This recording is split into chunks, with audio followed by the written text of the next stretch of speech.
Hey, what's up guys, this is Saman here from Expert Gadgets, and welcome to another episode of Best Android and iOS Games, and this time is the month for September.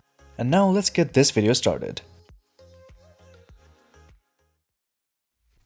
First up, we have Field of Eternity. Field of Eternity is a fast-paced real-time multiplayer fantasy action game. In this game, you'll have to compete with people from all around the world at the same time and try and defeat different kinds of legendary bosses. Obviously, you'll have to get first place at the top list to maximize your loot, upgrade your heroes and unlock new ones. You've also got hero classes, so you can choose from barbarians, mages, assassins, shamans, hunters and more. And playing each class feels unique and fun to play. You'll have to use a lot of strategy and tactics to defeat the boss before the others and win the game. All in all, it's a great multiplayer game that you'll have a lot of fun playing.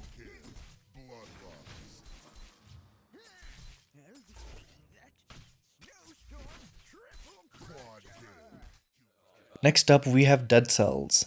Dead Cells is really fun. It's actually one of the best games I've played this year. The art is beautiful, the gameplay is smooth, challenging, and rewards both practice and patience.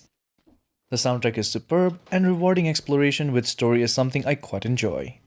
The controls are precise and easy to pick up, and it doesn't take much time to learn how an enemy attacks. But it is hard to maintain composure and stick to your plan when the game throws a larger number of mobs at you.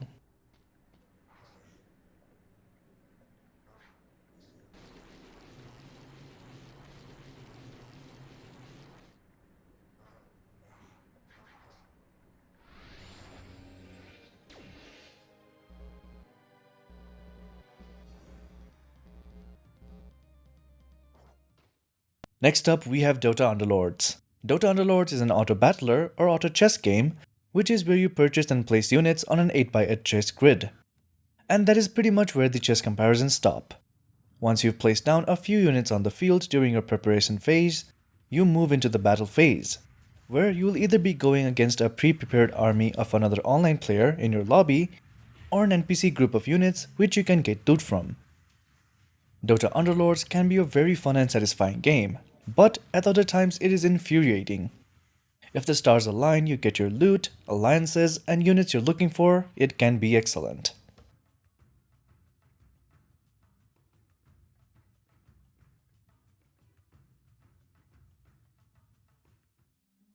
Next up, we have Stranger Things 3, the game. The story in Stranger Things 3, the game feels like an abridged version of the story told throughout Season 3. It does stick close enough to that script, but I would strongly urge people to watch the new season before playing this. The structure and game mechanics feel designed to remind you of old games, generally without taking too heavily from anyone, while also borrowing ideas from more modern games. At its heart, Stranger Things 3 the game really feels like it exists for most die-hard fans of the show.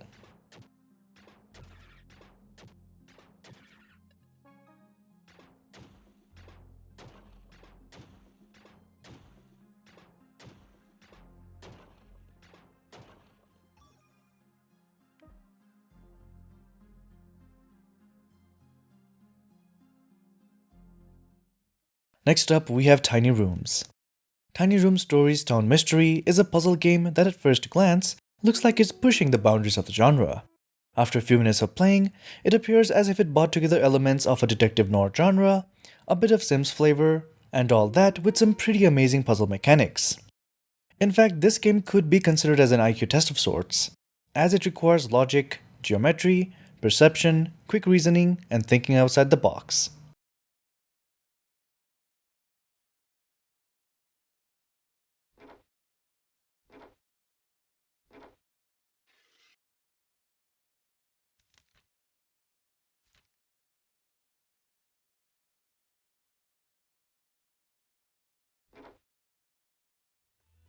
Next up, we have Only One. Only One is a pretty fresh take on a genre almost as old as the medium, and it does so without any fancy motion controls or lighting. Here you pick up your sword and get ready for a serious test of your skills, because you are the only one who can survive. You find yourself in a circular arena with nothing but a fatal drop surrounding you on all sides. In the middle of the arena is a sword waiting to be claimed.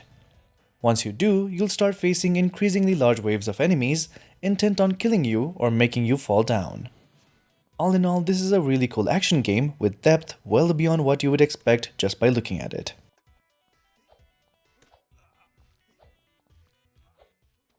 Next up, we have Trial Boss BMX. Here you ride your bike through increasingly tricky levels while pulling off daring stunts, use combos, and test your accuracy and skill. You carve your own path to the finish line for ultimate creativity, and it includes a whopping 360 challenges to complete across 40 handcrafted levels. And all of that takes place in 4 distinct environments. And of course, you also have all the cool bike customization options you could want.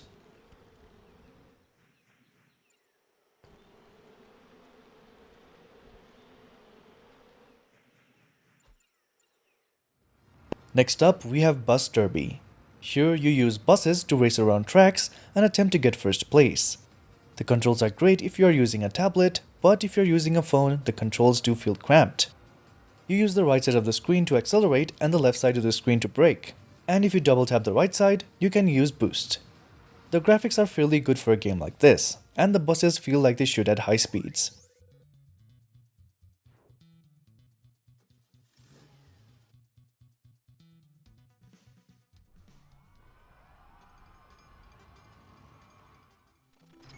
Next up, we have Buff Night. Buff Night is a mix between an Infinite Runner game and an RPG. You run, kill enemies, collect items and gold, and then when you die you upgrade and try again.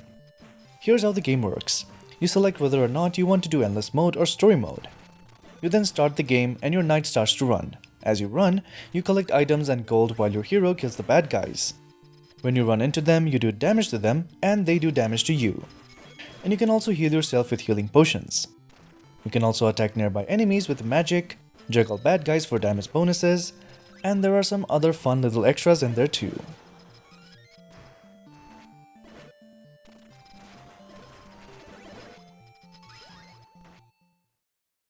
Next up, we have Gravity Box. In this simple game, you'll have to control a square by shooting missiles and guide it to the finishing spot. Controlling the square is not easy, as you will have to carefully map out the angle and shoot it at the right spot too. And there are many levels that will leave you scratching your brain. But that is what makes this game so much fun to play.